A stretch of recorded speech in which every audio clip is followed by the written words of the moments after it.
Hola, bienvenido a Filosofía. Yo soy Juan, estudiante de doctorado de Filosofía y Computación.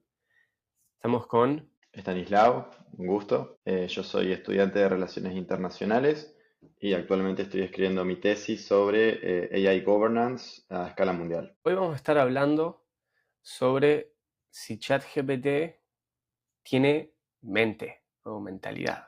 Vamos a estar guiando con un paper y una charla a la cual asistí. El paper se llama Does ChatGPT Have a Mind? Lo vamos a hablar en español. Es por Simon Goldstein y Levinstein.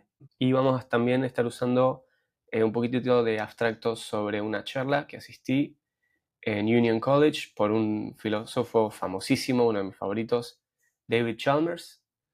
Y bueno, ¿por qué, ¿por qué hablamos de esto? ¿Cuál es la importancia del tema? Bien, como bien me mencionó Juan, este paper tiene como pregunta central algo muy interesante que es si efectivamente los Large Language Models o LLMs, como se conocen también, o grandes modelos de lenguaje en español, poseen mente. Es una pregunta que puede parecer muy complicada porque como va a contarnos Juan después, a esta charla que asistió también se discutió un poco sobre lo que es conciencia.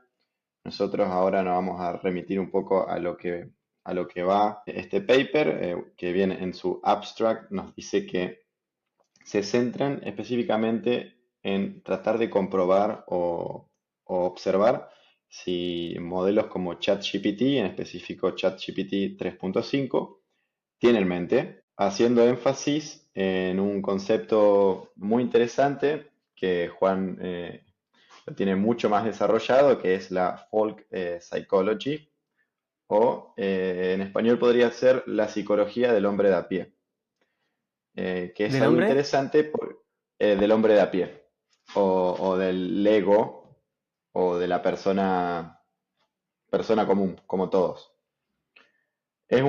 Podríamos definirlo como un no experto en el tema, básicamente.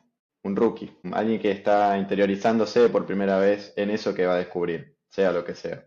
Bueno, acá en el abstract del paper que vamos a usar como guía, se discuten dos aspectos clave. El primero de ellos es si estos modelos tienen representaciones internas del mundo real, es decir, con el que interactuamos nosotros, los seres humanos. Y en segundo lugar, si tienen disposiciones a actuar, es decir, si tienen lo que se conoce en inglés como goals, si se quiere, como objetivos, y a partir de esos objetivos, el verbo que se utilizaría sería to perform o to act, es decir, actuar en pos de la consecución de esos objetivos, como lo haría una persona humana que por definición nosotros nos fijamos objetivos y actuamos en base a ellos. Y bueno, a partir de esto se va desarrollando todo el paper, en el que los autores van utilizando distintas herramientas teoréticas, plantean una gran caja de herramientas teóricas, así que paso a paso lo vamos a ir viendo bien, pero consideran dos tradiciones prominentes de la filosofía de la mente y la epistemología,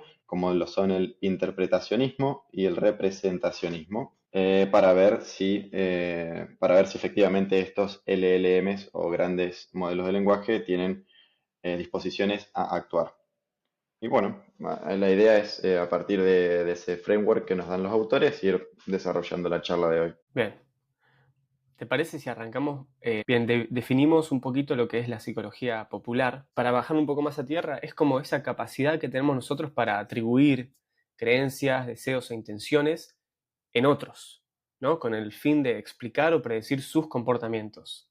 Y lo hacemos con humanos, lo hacemos con perros, ¿no? Si vemos que un perro se acerca al tacho de comida, decimos, sabe que ese tacho tiene comida y quiere que le dé algo. ¿No es cierto? Entonces esa es como la teoría de la mente que utilizamos. Y que no requiere que seas un filósofo ni nada por el estilo, es nomás observar y sacar cierto tipo de conclusiones. Entonces queremos saber si, si los LLM, lenguajes, modelos de lenguaje de gran escala, tienen la capacidad de tener estos deseos y estas creencias e intenciones, ¿no? Que son los planes para desarrollar para alcanzar esas metas en base a sus creencias y deseos. Como bien nos está diciendo Juan, es interesante porque también a lo largo del paper se van planteando muchos contraargumentos respecto a este desarrollo de la psicología popular, como lo puede ser la premisa de los stochastic parrots o loros parlanchines, que vamos a tratar de observar bien a lo largo del podcast, ¿no? Sí, no me quiero adelantar, pero para dar un poquitito de lo que es eso de los loros parlanchinos, es una objeción que dice que los LLM lo único que están haciendo es predecir la siguiente palabra. Y ya lo vamos a explicar cómo es el funcionamiento de los LLM. ¿No? Lo único que hacen es predecir la siguiente palabra. No tienen entendimiento. Eso es como la premisa de esta objeción. No sé si te parece, hablamos un poquitito de cómo los LLM funcionan.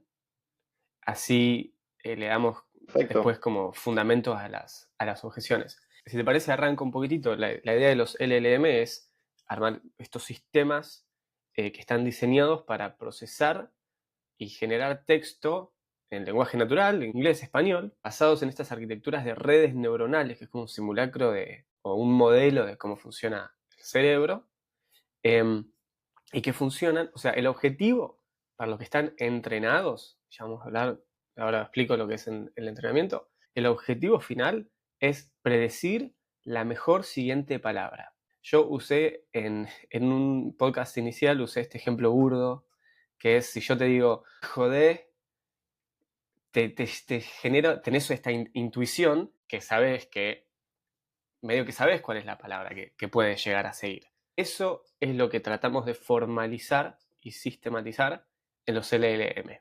Poder predecir cuál es la palabra que viene después. Y los LLM lo hacen token por token. Un token no es exactamente una palabra, pero para simplificar podríamos decir eso, ¿no? Porque en realidad lo que predicen es el siguiente token y a veces un token es un cacho de una palabra con un cacho de otra palabra. Vamos a simplificar ahora, vamos a decir que un token es una palabra, aunque no es realmente así. Entonces, como podés predecir qué puede llegar qué palabra puede venir después de hijo de, también la idea es poder generalizar esto y que si te digo la capital de Francia es, el modelo tendría que generar París.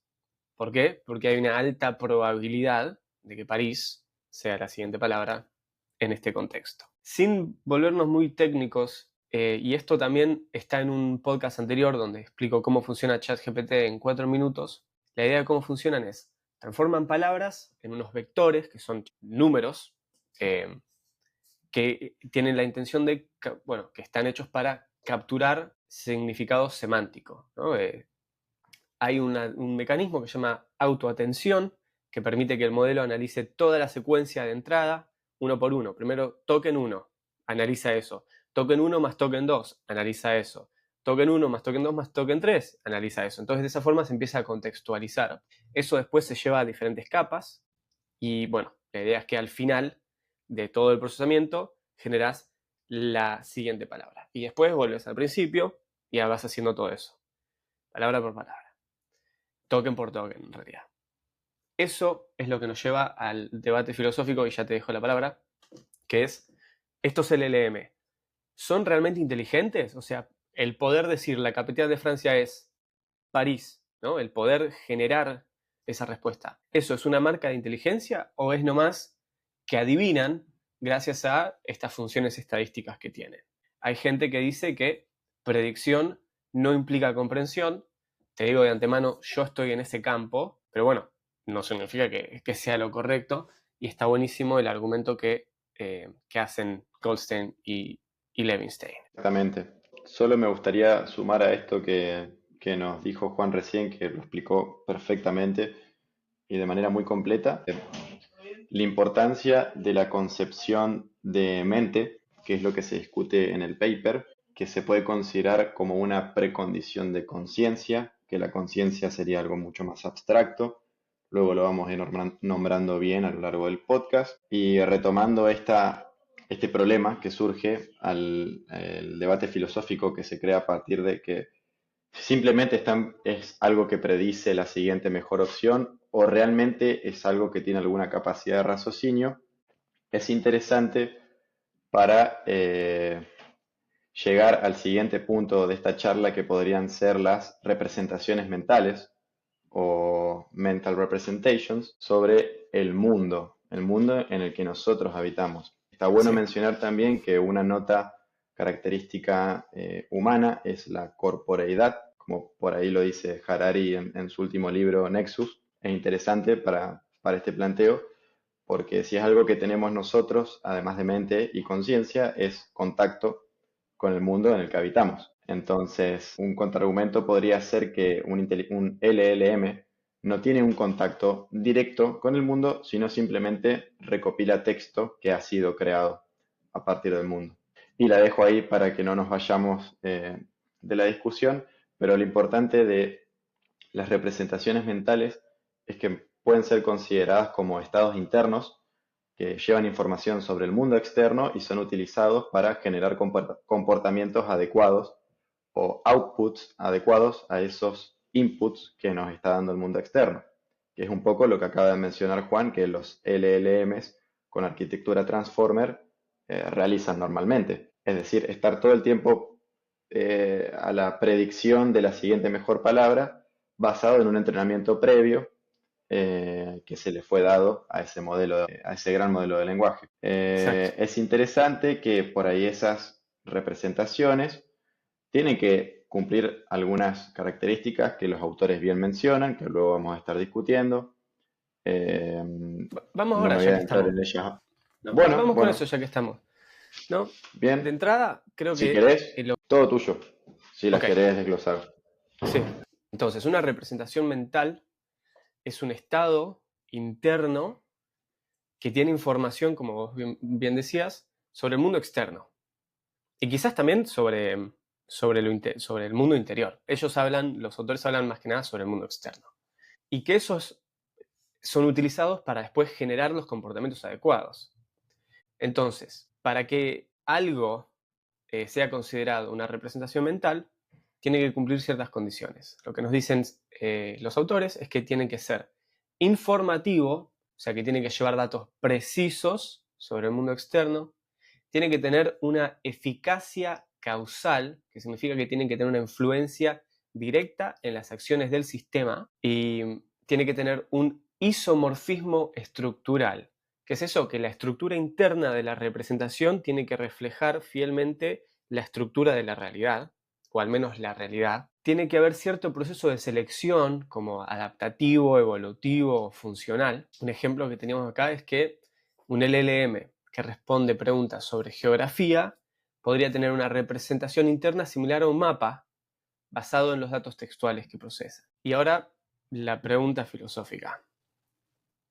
O excepto que quieras agregar algo. No, no, me gustaría que hagas la pregunta y tire un dato de color sobre eso, que es interesante. Así también lo bajamos se presta discusión después en los comentarios del podcast. Bien, la pregunta es si las representaciones mentales, o al menos los estados internos de un LLM, en cada una de sus capas interiores, si son complejas y estructuradas y cumplen con todas estas condiciones, ¿son entonces comparables a los estados mentales humanos? Esa es como la gran pregunta que los autores tratan de tackle, de, de responder, Claro, de taclear. exactamente. Y por otro lado, esto es interesante porque una subpregunta, este debate filosófico que se plantea aquí, es si la inteligencia artificial realmente comprende el mundo como nosotros lo hacemos o simplemente está en una constante repetición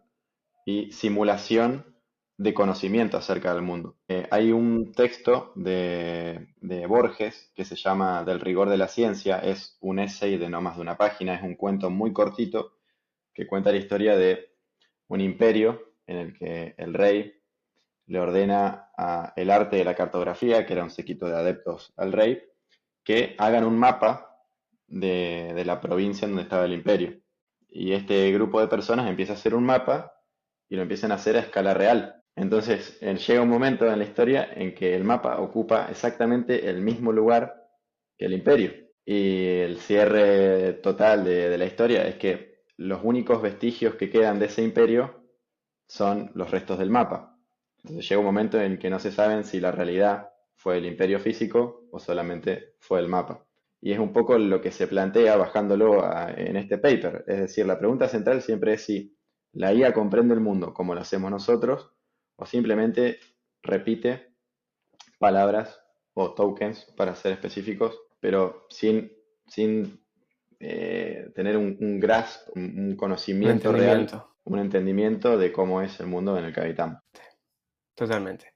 Bueno, entonces presentamos, creo, ya si no todos, al menos la mayor parte de los conceptos clave, ¿no? Hablamos de mente, representaciones, modelos, un poquitito de interpretabilidad.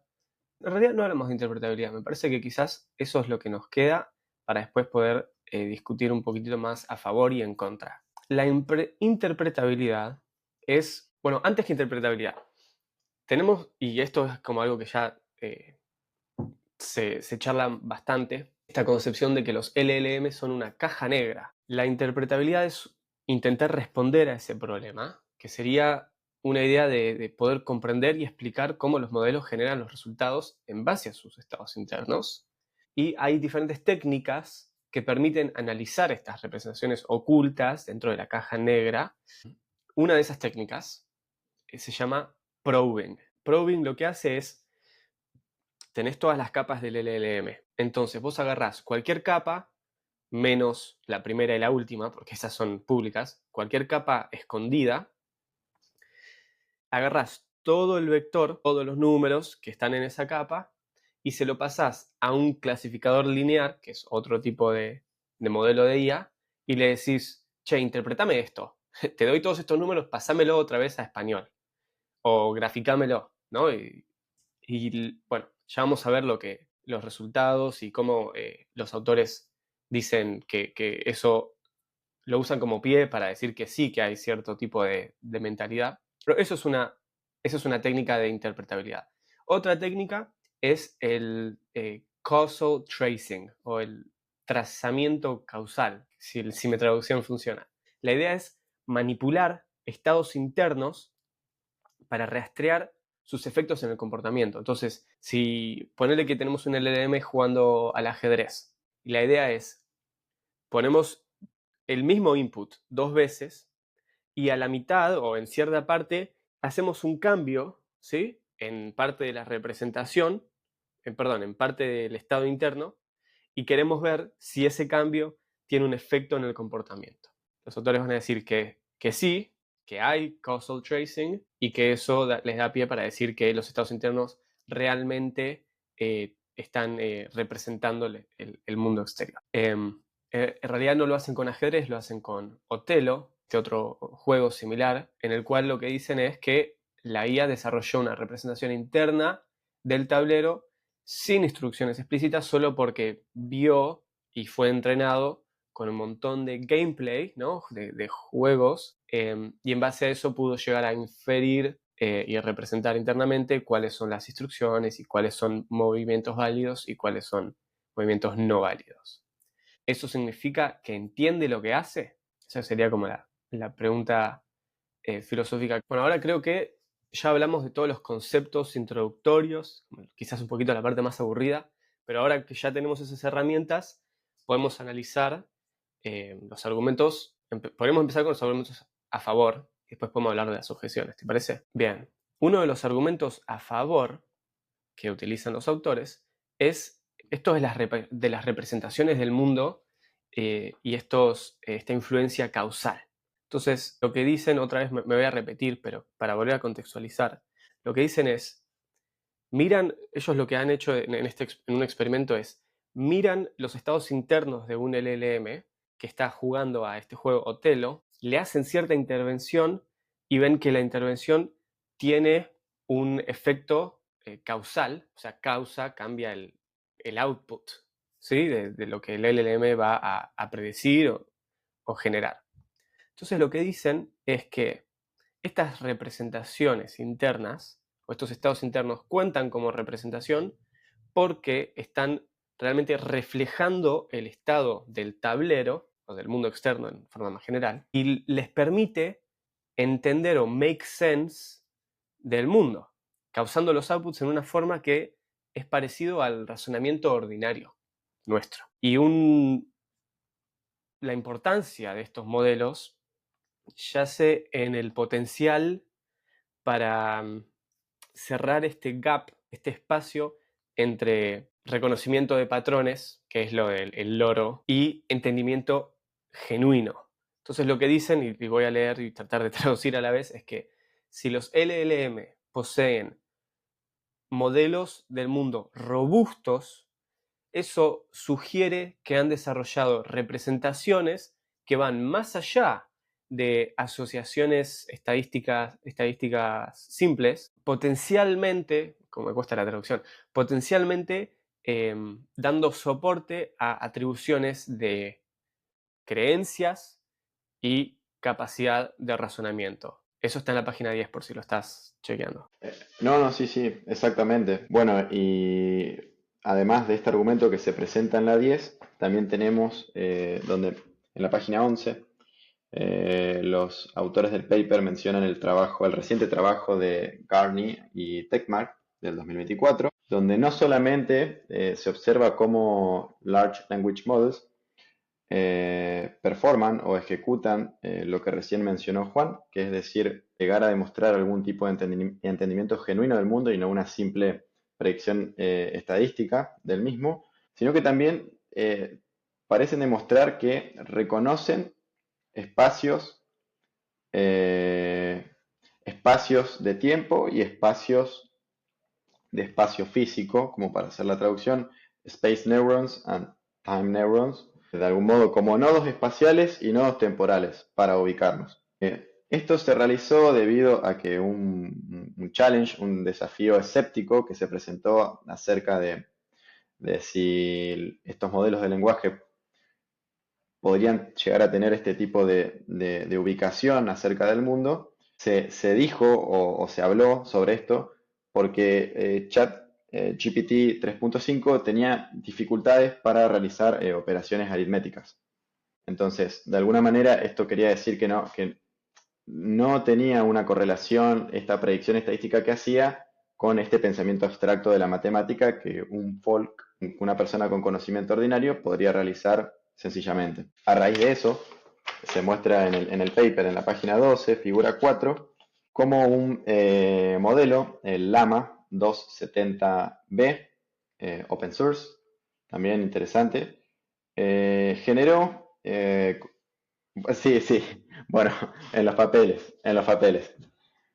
Para otro podcast, eh, para otro episodio. exacta- Exactamente. Pero se puede ver cómo estas correlaciones espaciotemporales de la capa 50, de la capa 50 de vectores, y se ve cómo las activaciones de los tokens fueron bastante similares al ejemplo del mundo físico que se plantea previamente. Entonces, de alguna manera, el modelo pudo reconocer espacios geográficos y movimientos de tiempo de manera precisa. Es decir, que se avanzaría sobre este argumento que la IA realmente tiene un entendimiento genuino y no solamente está prediciendo o haciendo una predicción constante de la siguiente mejor palabra que sigue en la cadena de mensaje. Otro argumento a favor que usan los autores hacen referencia a la estructura, ¿no? Esto que hablamos, estábamos definiendo el isomorfismo y la estructura. Y las teorías estructurales de la representación mental proponen que los estados mentales representan el mundo solo si su estructura interna refleja la estructura del mundo exterior. Entonces, lo que nos cuentan los autores en base a varios experimentos es que si vos agarrás las representaciones internas o estos estados internos y los empezás a rotar de ciertas formas, la estructura se mantiene y aparentemente hay investigaciones en neurociencia que lo que les permite es decir que esto también sucede en los humanos, ¿no? Que si vos agarrás el espacio y la estructura de nuestras representaciones y las empezás a modificar de ciertas formas, ciertas relaciones se mantienen, otras se rompen y parece que cuando haces esto con humanos y cuando haces esto con LLMs, esas estructuras que se mantienen en humanos también se mantienen en LLMs, y esas estructuras que se rompen en humanos también se rompen en LLMs. Entonces lo que están diciendo es que la estructura de nuestras representaciones internas es muy similar a las estructuras de LLMs, tanto que cuando haces diferentes operaciones, las que se mantienen en nosotros, me estoy repitiendo, pero las que se mantienen en nosotros se mantienen en LLMs y las que no, tampoco en LLMs. ¿Qué les permite esto? Les permite decir que estos estados internos no son cualquier cosa, son bastante similares, no son solo estadística, sino que tienen la estructura que tienen los pensamientos humanos, las representaciones humanas. Y también otro pequeño experimento que hacen es agarran el embedding, esta vectorización, que lo que trata de hacer es representar la semántica. Y por ejemplo, a ver si puedo mostrar para los que están mirando. ¿Qué tenemos acá? Tenemos una representación súper simple en el cual tenés hombre-mujer, ¿sí? Y haces una operación donde vas a king y le restás hombre y le sumás mujer y te da queen. ¿Eso qué significa? Que estas estructuras las podés, las podés operacionalizar y podés hacer ciertas, otras operaciones sobre ellas y, y mantienen el significado, ¿no? Yo te digo, ¿cuál es el equivalente mujer de rey? Me vas a decir reina. Con los LLM puedes hacer exactamente lo mismo. Otra vez eso les da pie, como argumento a favor, de que estos estados internos no son cualquier cosa o solamente patrones estadísticos, sino que es una base para decir esto es entendimiento. Y si es entendimiento, hay mentalidad. Exactamente. Además, esto recupera algo de la primera parte del episodio, que es la arquitectura Transformer, que de alguna manera intenta simular nuestra propia estructura neuronal orgánica. Desde algún punto de vista, no es extraño que las operaciones que realizan estos LLMs sean muy similares a las que realizamos nosotros y obviamente que nosotros no tenemos acceso a nuestra propia metaestructura neuronal para saber cómo estamos pensando. Sin embargo, esto nos da el puntapié para ir hacia el siguiente punto del paper, que es donde se discute un poco de la teleosemántica. En resumidas cuentas, esto es una teoría filosófica que intenta explicar el significado de los estados mentales en función de su propósito biológico. Nace en la segunda mitad del siglo XX, su significado es básicamente de telos o teleos, que sería un fin, y semántica es buscar el significado, el significante del texto. Tratando de bajarlo a esto, algo muy sencillo es, por ejemplo, una rana, pongamos el ejemplo, una rana lanza su lengua hacia adelante al ver una mosca. ¿Por qué? Porque su sistema visual fue diseñado evolutivamente para detectar moscas. Entonces, aunque, por ejemplo, no pase una mosca y pase un mosquito, va a reaccionar de la misma manera, porque en su estado mental sigue habiendo una mosca de manera visual. Y esa es una función biológica. Lo que quiere hacer la teleosemántica es tratar de conectar ese significado del input que recibió la mente y su propósito biológico. En este caso, con el ejemplo de la rana, sería alimentarse. Eso sería muy burdamente explicado cómo sería la operación que realizan los teóricos de la teleosemántica. Pero bueno, los autores lo traen a colación en el paper para intentar comprender este sistema base que genera estados mentales y su contenido propio. Que Claro. en seres humanos es algo que, como bien nos va a contar Juan, es algo normal. Lo que es un poco interesante, más que poco, es muy interesante, es qué pasa cuando se trata de aplicar este concepto a LLMs que pueden ser entrenados. Sí. Bueno, esto está todo en tema de evolución. Entonces, un estado perceptual representa algo del mundo solo si ese estado es causado de forma reliable, o sea, de forma, se me perdió la traducción de reliable, Confiable. confiable, sí, pero también como que sobre el tiempo se mantiene estable. Esto tiene toda una connotación y un background evolutivo, ¿no? O sea, la rana, esos estados de la rana fueron seleccionados, ¿no? Por la selección natural, porque las ranas con estos estados eran más exitosas, bueno, en sobrevivir eh, y en el hunting, ¿no? En cazar. La analogía con los LLM se rompe un poquito porque los LLM no son productos de evolución natural random, sino que es una selección artificial que no es random. Al contrario, la selección artificial optimiza los parámetros del modelo, específicamente los weights o pesos, con el objetivo de minimizar la función de pérdida. Entonces, acá es donde hay un poquito de espacio para argumentar en contra, en especial si sos alguien que tiene cierto bias a lo biológico, en el cual podrías decir, mirá, esto no es como la evolución porque no es random y no lleva el tiempo que la evolución lleva, pero alguien podría contraargumentar y decir, no importa, lo que importa es que está evolucionando, está pasando de un estado en el cual no sobreviviría o no está representando de forma fiel a un estado donde representa de forma fiel. Y eso es lo que importa. Quizás lo podrías reducir a eso. Lo que creo que argumentan ellos es que los resultados de la interpretabilidad sugieren que los modelos en realidad cumplen con los requerimientos básicos, que es lo que estaba diciendo, de que vas de un estado de baja calidad de la representación a un estado donde estás representando de forma muy fiel. Y que eso es lo que importa. Podríamos ir ahora, me parece, a los contraargumentos, como el sensory A grounding, mí, stochastic parrot.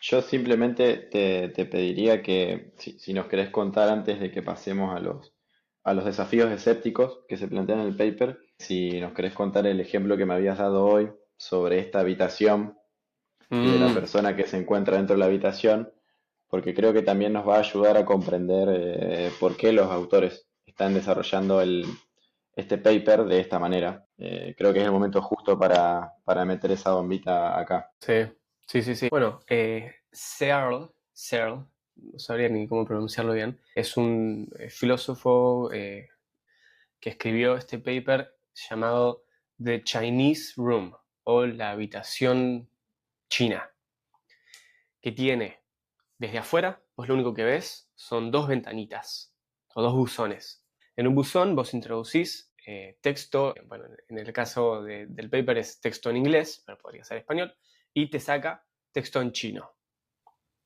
Lo que pasa es, desde afuera, vos metés algo en inglés, sale en chino, vos podrías pensar, con folk psychology, ¿no? Esta psicología que venimos discutiendo, podrías pensar, che, te doy algo en inglés, me lo sacas en chino, significa que estás entendiendo. Significa que entendés, comprendés chino. Searle dice, eso nomás es una ilusión. Lo que está pasando adentro, te dice, lo que está pasando adentro es lo siguiente. Hay un tipo, una persona, que recibe el texto en inglés, agarra, dice que tiene un manual de cómo traducir palabra por palabra, entonces ponele que dice gato. Agarra el libro, o The Cat is Under the Table, ¿no? El típico ejemplo. Agarra el libro, busca D y encuentra la letra, o bueno, no sé chino, así que no sabría qué sería, pero el símbolo que representa D o él, pum, y lo escribe. Pero no entiende, ¿entendés? O sea, fue, miró y lo dibujó. Después cat, pum, busca en el manual, encuentra cat, encuentra el símbolo que lo representa en chino y lo escribe. Y así con todo. Y podrías hacer una novela. Y la metodología no cambia. Palabrita por palabrita va y busca. ¿Qué es lo que dice Searle? Esto es un mecanismo, una función, y esto no significa, no implica que la persona dentro de la habitación entiende chino. Lo único que sabe hacer es machear este símbolo con este símbolo, esta palabra con esta palabra. Nada más. Desde afuera se genera la ilusión de entendimiento, pero adentro no hay. Eso me parece que sería un argumento como el de Stochastic Parrots, el de los loros. ¿Qué palabra usaste? Parlanchines. Los loros parlanchines. Exactamente, va por ahí creo. Realmente, como dice Juan, que haya un matching entre input y output pero no haya un verdadero entendimiento. Que creo que también estaría relacionado con el primer planteo que realizan los autores en la página 16 acerca de desafíos escépticos, que podría ser el sensory grounding, que de algún punto también es cierto, porque acá se plantea que lo que nos da el LLM está vacío, porque no tiene una conexión, un linkage con el mundo real. Simplemente como eso, recepción y Sí, devolución, pero no exacto. hay conexión en ese Sí. proceso. Estaría buenísimo traducir sensory grounding. Más o menos lo entiendo como un fundamento sensorial. Esto me parece que va más allá de lo del stochastic parrot. El stochastic parrot es que lo único que estás haciendo es machear símbolo con símbolo y eso es lo único que puedes hacer. Y lo haces de forma, en este caso, estocástica. El sensory grounding me parece que lo que va más es el tema de que los inputs no tienen sentido para el LLM porque no tiene conexión con el mundo externo. Por ejemplo, y yo banco bastante esta objeción, porque, mira, lo que ellos van a decir en respuesta de que no tiene sentido porque no está conectado con el mundo exterior, el autor diría, ok, pero todo el texto que la LLM usa está generado por humanos que sí tienen conexión con el mundo externo. Entonces, esa conexión está como implícita en el uso de las palabras. Y yo al autor le diría de vuelta, buenísimo, sí, pero no es tan así. O sea, está bien, los humanos sí tienen conexión y hay cierto nivel de conexión implícita con el mundo en el texto, pero no es suficiente. No puedes reducir toda la experiencia al texto. Por ejemplo, si vos nunca pudiste oler un jazmín, no importa, o probar el helado de frutilla o de dulce de leche, no importa cuánto te cuente yo de cuál es el olor del jazmín, ¿no? Es como decirle cómo se ve el color rojo a alguien que no puede ver color. Si no lo podés ver, no lo puedes experienciar, si esa es una palabra, no importa cuánto texto yo te vaya a dar. Y no importa que mi texto esté basado en mi experiencia. Si vos no podés llegar a tener esa experiencia, no tiene sentido. Es como una ayuda, ponele. Pero si nunca oliste un jazmín, no importa cuántas palabras yo te puedas llegar a dar o qué tan te puedo dar la mejor descripción textual, no sabes cómo huele un jazmín. Por eso creo que el sensory grounding es, en mi opinión, el counter argument más fuerte de todos. ¿Qué opinas? Sin dudas, primariamente porque el input general a un LLM nunca va a ser una experiencia sensorial, ni mucho menos, siempre va a ser un texto, quizás un texto muy adjetivado de cómo es el sabor a dulce de leche o el aroma a un jazmín, pero nunca va a pasar esa línea entre la representación real, material de esa experiencia, porque siempre va a estar atado a sus propios límites, que es el texto. Por otro lado, por ahí los autores mencionan en el paper que El ya multimodelo. claro, a modelos como ChatGPT 4 y los que siguen de él, se los empieza a considerar de una manera un poco distinta porque también pueden ser VLMs, es decir, Visual. Visual Visual. Language Models o grandes modelos de lenguaje visuales, porque pueden recibir información a partir de una imagen. Ahora, no estoy muy interiorizado en el tema, pero no dejaría de ser un recibimiento de información sin la experiencia, porque están traduciendo de alguna manera posiciones de píxeles a una interpretación, pero no están por ejemplo, si les presentamos una imagen de una playa, no van a estar ahí presentes para determinar las olas y la marea del mar se mueve de esta determinada manera, como lo puede hacer un ser humano a través de su visión y su capacidad auditiva. Entonces, siempre creo que por el momento sigue existiendo esa barrera del sensory grounding y es el contraargumento más fuerte, me parece, que se presenta en contra de los grandes modelos de lenguaje. Sí, sí, totalmente. Inclusive si tenés un modelo multimodelo, ¿no? Que puede tener visualización, que puede agarrar algo y utilizarlo, siempre va a faltar algo, ¿no? Como vas a ir a la playa, pero no va a oler el mar, no va a sentir la arena en los pies, no va a sentir el calor de la forma que lo sentimos nosotros. Ahora, no sé si eso no sé si eso nos da pie a decir que no tiene mentalidad, quizás nos da pie a decir que tiene una mentalidad más básica o con menos cualidades que las nuestras, o que tiene una mentalidad no experiencial, no fenomenológica. Quizás ese me parece una conclusión un poquito más garantizada por este contraargumento. Más Sin que nada lo dudas. de, lo de la falta de fenomenología. Sí, sí, porque de algún modo tampoco deja de ser una mente no racional, al contrario. Podríamos definir que es superior al tipo de percepción que podría llegar a tener un animal del mundo, en el sentido de basar su reconocimiento de las experiencias simplemente por instintos y no pasarlos por alguna capa racional que intente comprender esa realidad que está observando, pero al mismo tiempo no es humana, porque una persona humana siempre va, por el momento, ¿no? Va a intentar comprender ese fenómeno que se le presenta a través de sus sentidos y su razón. Por ejemplo, algo que me habían planteado hablando de estos temas es que una persona que, bueno, lamentablemente queda ciega, por ejemplo, o queda sorda por algún tipo de accidente o por algún tipo de enfermedad, va a seguir teniendo esta experiencia del mundo de manera humana. Porque, por ejemplo, una persona que no perdió la capacidad de la visión y se encuentra en la playa, va a seguir interpretando la playa como lo haría un ser humano, porque no va solamente por lo visual, va por otro carril de los sentidos. Asimismo, una persona que perdió la audición va a ir a la playa y por más de no escuchar el romper de las olas, va a seguir teniendo esa percepción de ese fenómeno que se le sigue presentando como una persona humana. Por el momento, la inteligencia artificial creo que no puede pasar esa barrera y siempre va a estar, por ahora, constreñida al texto o a la imagen que se le presente. Sí, estoy de acuerdo. Sigo pensando, bueno, no sé si estoy sumamente de acuerdo con la diferencia entre animal o no, porque se me hace como que, qué sé yo, un gato quizás no lo percibimos como una cosa súper racional, pero se puede manejar por el ambiente de formas que nosotros no podemos. Tienen capacidades que nosotros no podemos, sea o no racionalizado, pensado por el lenguaje, o qué sé yo. Pero no sé si me quiero quedar en eso. Hablamos un poquitito de lo de los loros, y lo que los autores responden es que quizás la representación, viste, lo de los loros para refrescarlo es, mira, vos entrenaste a un LLM a predecir el siguiente token y eso es lo único que está haciendo.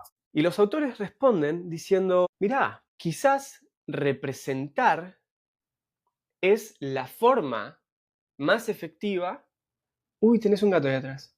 Mira el Michi. Sí, estuvo desde hoy igual, capaz que se ve en algún otro frame. No lo había visto. ¿Dónde estábamos? Ah, lo de los parrots. Quizás para refrescar, la idea es que la objeción es que, mirá, vos entrenaste al LLM a predecir el siguiente token y eso es lo que está haciendo, porque es lo que lo entrenaste. Y los autores dicen, ok, pero según la evidencia, lo que parece que está sucediendo es que los LLM representan el mundo para llegar al objetivo. Entonces te aceptan que sí, entrenamos para el objetivo de predecir el siguiente token, pero la metodología que los LLM no inventaron, pero que realizan, es representación, y no solo representación, es representación que cumple con las condiciones para decir esto es una representación mental, y eso les da pie para decir que hay mentalidad, ¿no? Eso está en la página 20, si lo querés Sí, ver, o si alguien escuchándonos quizás está siguiendo el paper. Entonces dicen que representation es a means to an end. El objetivo, sí, es predecir la siguiente palabra, pero representar es la forma de llegar a eso. Buen counter argument. No sé si estoy como súper convencido, pero bueno, es como una capacidad emergente que es para llegar al objetivo. Y después tienen como la última objeción, para ir dándole un cierre, que es de la memorización y la inestabilidad. Y la verdad que me gusta un poco esta objeción porque son dos cosas, ¿no? La de la memoria es que dicen, mira, lo único que está pasando acá es que memorizan mediante estados internos posibles respuestas. Y lo único que están haciendo es, cuando pones cierta pregunta o cierto input, la network, esta red, se pone en cierto estado que representa la respuesta.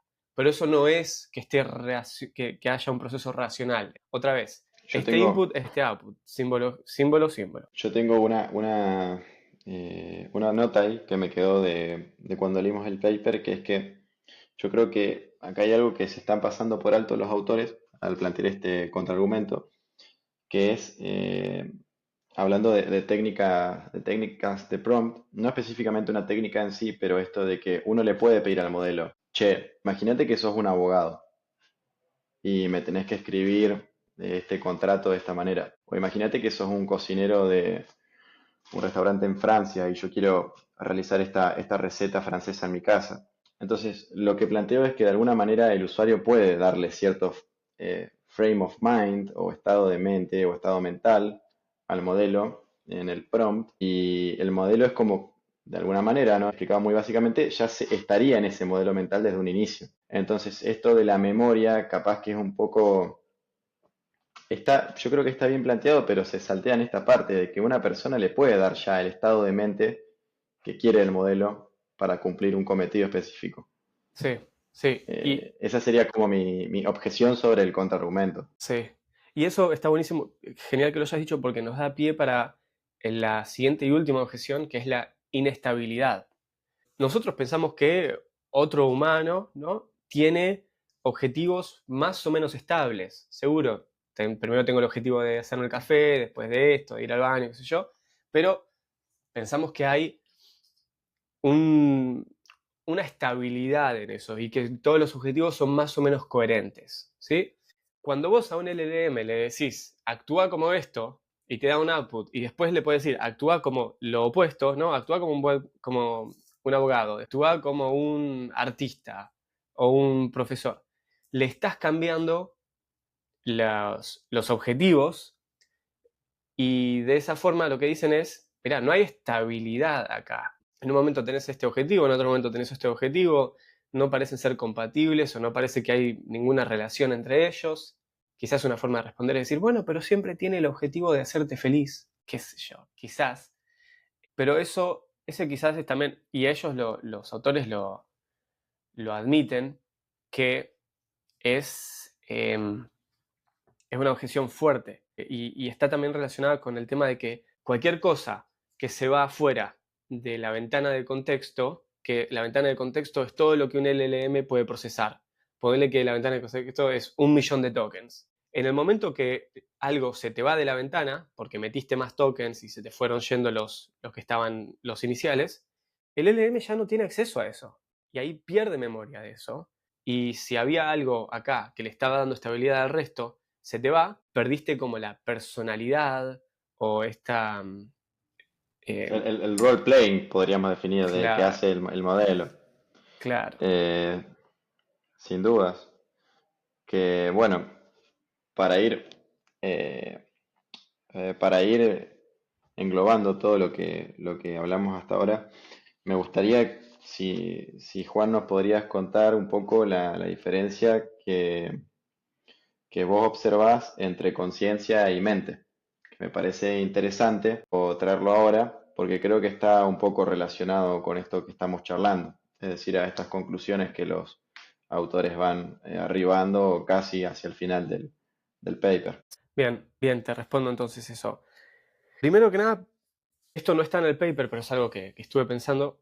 Podría ser que la conciencia o este foco de conciencia, que yo tengo uno, vos tenés el tuyo, tenés esta perspectiva, puede ser que eso y nuestra memoria a largo plazo y nuestra concepción de cada uno de nosotros, puede ser que eso nos dé cierta estabilidad y que la idea es que esa estabilidad funciona como un fundamento, que todo lo que queremos y creemos y accionamos tiene cierta coherencia. Los LLM no parecen ser conscientes y eso podría ser explicado por la falta, perdón, no tienen estabilidad, son bastante inestables. Le decís que haga esto, lo hace, le decís que haga lo contrario, lo hace. Entonces, ¿cómo es que puedes creer que esto es gris y que esto es rojo a la vez? Después, uno después del otro.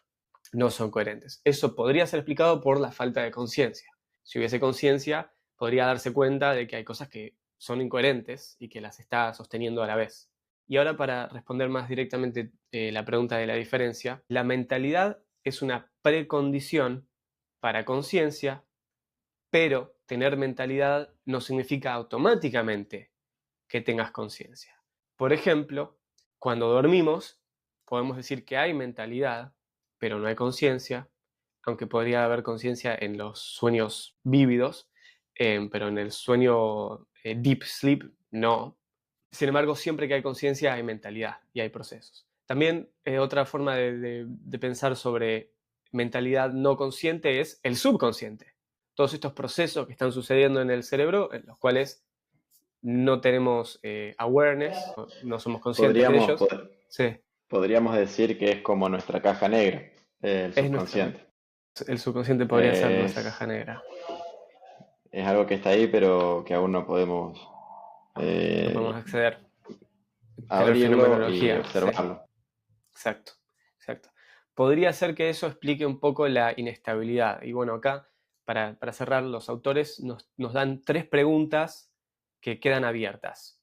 La primera sobre la acción y el planeamiento. ¿Cómo podemos entender la acción de los LLM dado sus capacidades limitadas? Quizás en un futuro, cuando están embodied en cuerpos, sus capacidades son más grandes, pero no van a ser tan grandes quizás como poder hasta oler el olor de la playa y decir, quiero ir a la playa porque quiero oler la playa. Eso parece que es una limitación, no sé si inherente, pero es una limitación fuerte. La segunda pregunta es sobre la estabilidad. ¿Cómo podemos reconciliar la inestabilidad de los LLMs y de sus outputs con la necesidad en tema de mentalidad, de creencias y deseos estables? Esa es la segunda pregunta.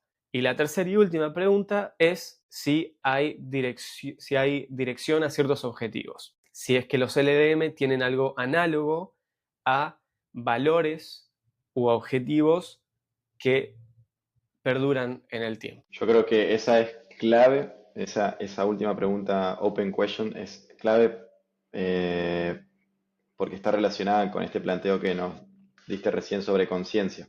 Quizás en nuestra parte de la conciencia que es menos práctica y más abstracta, en el sentido de que uno puede tener mente pero no conciencia. No worries. Tranqui, ¿querés que lo hagamos de nuevo? Iba a decir que básicamente esta es para mí la mejor pregunta abierta porque está relacionada directamente con la conciencia. Quizás esta dirección o este horizonte hacia objetivos a largo plazo o propósitos de vida, proyectos de vida, todo que es bien humano, está en la conciencia y por eso un LLM por el momento no puede tener ese movimiento hacia algo, este telos, perseguir algo, perseguir ese fin, como un ser humano sí lo puede hacer. Como decir, por ejemplo, quiero recibirme, no sé, de esta carrera. Bueno, yo estoy en un determinado periodo de mi vida, en un determinado periodo de tiempo, estudiando para lograr ese objetivo, porque eso está en nuestra conciencia, quizás. Sí, Más abstracto y más profundo que sí, simplemente algo mental. sí, totalmente. Bueno, y acá para cerrar, lo que nos dicen los autores es que mientras que hay evidencia de que los LLM tienen representaciones internas bastante sofisticadas y que ciertas acciones o cierto behavior parecería ser que está direccionada a cierto objetivo, quedan estas 3 preguntas sobre si realmente tienen un estados psicológicos, como los entiende el layman, el folk psychology, full, completo. O sea, tienen como esta partecita de acá, esta partecita de allá, pero no lo tienen todo y quizás eso no es suficiente para decir que tienen mentalidad de la forma que la definieron. Así Y es. con eso me parece que podemos cerrar. Podríamos hablar un poquitito de Chalmers, pero me parece que no hay nada en Chalmers que no hayamos hablado hoy. Lo ataca desde un punto de vista en vez de folk psychology, de las actitudes proposicionales. Eso, aunque no hablamos de ese término en específico, está dentro de creer algo y tener cierta actitud en base a ese algo, eh, que ya está implícito en lo que hablamos. Así que me parece que con eso podemos darle cierre eh, al episodio de Sí, hoy. simplemente mencionar que en este último tiempo, eh, Harari o Harari estuvo dando muchas conferencias acerca de los riesgos que este avance súper evolutivo de la IA podría representar para la humanidad. También Zizek dio algunas conferencias en Oxford, donde tocó más un poco las aristas políticas de qué representa la IA y su evolución abismal, y tener en cuenta también a los avances que se dieron la semana pasada, sobre todo los anuncios de OpenAI respecto a su nuevo modelo normal y premium, que by the way sale $200 la suscripción mensual. Por algo debe ser. Así que nada, vamos a estar atentos también un poco a cómo se viene dando la movida de la AI a nivel global y bueno, los avances que parecen que se van a dar antes de que termine el 2024 también. Sí, la verdad pensé que la innovación iba a encontrar un plateau, pero están innovando bastante. Quizás no están cambiando el paradigma fundacional, ¿no? Como que están haciendo más de lo mismo. Es como, bueno, tenemos 4 cilindros, bueno, pongamos 5 cilindros, bueno, pongamos 6 cilindros, 7 cilindros, como, bueno, más de lo mismo. Veremos si eso llega a un plateau, como que frena en cierto lugar, y después otra tecnología fundacional. Está bueno, hay un libro que se llama The Innovator's Dilemma, que es justamente sobre eso, sobre si trabajar sobre una tecnología existente y maximizarla o tratar de encontrar la siguiente que te lleva al siguiente nivel. Pero no, la verdad, súper atento a todo lo que está haciendo OpenAI, que de Open para mí no tiene mucho, pero eso lo podemos hablar en otro video. Lo mismo con el open source de Meta. Sin duda, sin Así que duda. bueno, gracias, Stanislao. Bueno, gracias a vos, Juan, por invitarme de nuevo y bueno, gracias a todos a todos nuestros oyentes que ojalá les interese nuestro planteo del día de hoy y bueno, también va a estar el paper en la descripción del episodio por cualquier cosita si lo quieren ver directamente ustedes. Obvio, obvio. Si lo quieren leer o si quieren seguir, ¿no? Cuando vamos diciendo "Oh, esto está en la página 10, página 12", como que vamos tirando así unos punteros. Así que nada, nos vemos en la próxima en 2 semanas. Nos vemos. Chao, chao.